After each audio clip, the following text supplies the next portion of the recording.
नमस्ते दोस्तों। आज का मेरा विषय है आरएनए। अब आरएनए की क्या ज़रूरत पड़ी? डीएनए तो था पहले से जेनेटिक मटेरियल, पर आरएनए जेनेटिक मटेरियल है, पर ऐसे सेल्स का जो विकसित नहीं है प्रॉपरली। और आरएनए हमारे सेल्स में भी यूज़ होता है। कैसे? जो ये न्यूक्लियोटाइड्स है, ये और ये और ये न्यूक्लियोटाइड्स ना बिना आरएनए के प्रोटीन नहीं बना पाएंगे, इसलिए आरएनए हमारी बॉडी में भी मिलता है। ठीक है। जैसे डीएनए के 2 धागे होते हैं, यानी कि डबल स्ट्रैंडेड होता है ना, वैसे आरएनए एक ही स्ट्रैंडेड है, यानी कि एक ही धागा है उसका। यहाँ पे न्यूक्लियोटाइड के सामने कोई और एक धागा नहीं है जिसके सामने से एक बॉन्ड बन जाएगा, बेस पेयर बन जाएगा, वैसा नहीं है। ठीक है। अब आरएनए की एक ख़ास बात है कि इसमें ना थायमिन नहीं होता। मतलब मैंने बताया था एट चर्चगेट, तो वो एट ए टी, ए के सामने टी आता है ना, तो उसकी जगह पे आरएनए में ए के सामने यू आएगा। अब यू यानी कि यूरासिल। अब थायमिन यानी कि टी की जगह यूरासिल क्यों लाया? क्योंकि यूरासिल बनाने में कम एटीपी यानी कि कम मेहनत जाती है, इसलिए जो कम विकसित सेल्स है वो ये सोचते हैं कि हम अपनी एनर्जी क्यों वेस्ट करें, हम इतनी मेहनत क्यों करें, हमारे पास वैसे भी इतना इतना एनर्जी है नहीं, इसलिए वो थायमिन की जगह यूरासिल बनाते हैं। ठीक है। अब हम बात करते हैं आरएनए के प्रकार की। डीएनए का सिर्फ एक ही प्रकार था, लेकिन आरएनए के बहुत सारे प्रकार हैं, जैसे कि एमआरएनए, आरआरएनए और टीआरएनए। एमआरएनए यानी कि मैसेंजर आरएनए। मैसेंजर आरएनए जो होता है वो डीएनए और राइबोसोम के बीच में पाया जाता है। मैसेंजर आरएनए क्या करता है? डीएनए के पास से इंफॉर्मेशन लेके इसको देता है, आरआरएनए को देता है। आरआरएनए के पास जाता है, देता नहीं, आरएनए के पास जाता है और फिर वहाँ से टीआरएनए के पास जाता है। ठीक है। तो एमआरएनए में सबसे पहले स्टार्ट कोडॉन होता है। कोडॉन यानी कि ऐसे 3 न्यूक्लियोटाइड्स जो एक साथ आए तो एक प्रोटीन बनाने के लिए मदद कर सकते हैं। ठीक है। तो ये जो स्टार्ट कोडॉन है वो मिथियोनिन नाम के एक प्रोटीन बनाने में मदद करता है, और ये जो टर्मिनेटर कोडॉन है ये कोई भी प्रोटीन बनाने में मदद नहीं करता है, बट ये एमआरएनए को रोक देता है। यानी कि जब यहाँ पे ये 3 आते हैं तब एमआरएनए का बनना रुक जाता है। ठीक है। ये तीन न्यूक्लियोटाइड्स। ठीक है।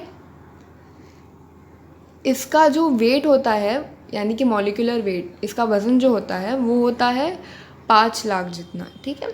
यूनिट हमें पता नहीं है, बट 5 लाख जितना इसका वज़न होता है। इसके बाद हम बात करेंगे आरआरएनए के बारे में। आरआरएनए ऐसा है ना कि हमने किसी वायर को अगर मरोड़ दिया ना तो वो कुछ ऐसा दिखेगा। ठीक है। अब आप अपना ईयरफोन कैसे ऐसे बराबर ऐसे ऐसे करके रखते हैं, मतलब ऐसे ऐसे ऐसे ऐसे कुछ रखते हैं ना कभी कभी। ठीक है। इन्फिनाइट का साइन पता है? वो ऐसे होता है ना। इसका मतलब ये तो नहीं कि आपने 2 बार पेंसिल घुमाई है, आपने एक ही बार पेंसिल से बना दिया ना वो पूरा। यही बात है कि ये पूरा एक ही धागा है, यानी कि एक ही स्ट्रैंड है, बस इसे ऐसे तरीके से मोड़ा गया है कि आपको लगे कि ये 2 धागे हैं, बट ये है एक ही धागा, यानी कि एक ही स्ट्रैंड है। ठीक है। यहाँ पे देखिए सिंगल स्ट्रैंड यहाँ पे एक आगे आ रहा है। अभी लूप सिर्फ इसे कहते हैं टेक्स्ट बुक के अनुसार, बट इंग्लिश के अनुसार इनको भी लूप कहा जा सकता है। ठीक है। आरआरएनए का जो वज़न होता है वो होता है 40,000 से 1 लाख जितना। ये आरएनए सबसे ज़्यादा पाया जाता है। अब इस आरएनए का काम क्या है?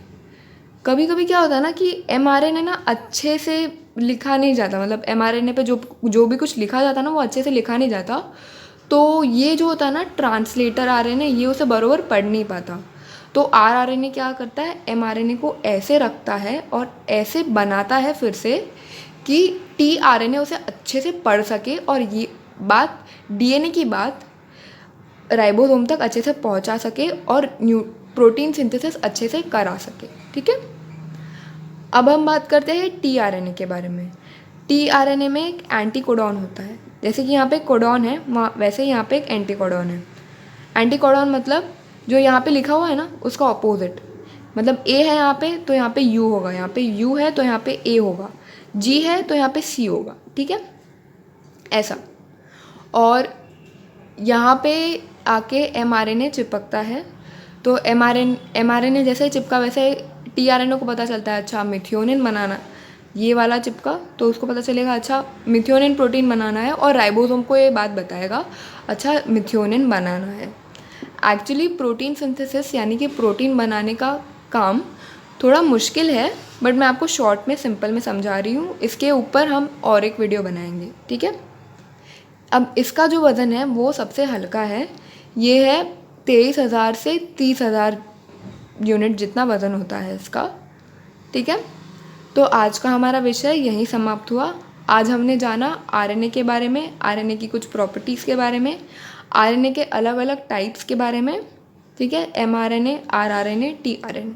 एमआरएनए मैसेंजर आरएनए डीएनए और राइबोसोम के बीच में मिलता है। आरआरएनए एमआरएनए को बरोबर से रखता है ताकि टीआरएनए उसे पढ़ पाए। ट्रांसलेटर आरएनए मैसेंजर का मैसेज पढ़ता है, मैसेंजर आरएनए का मैसेज पढ़ता है और राइबोसोम को बताता है, ठीक है।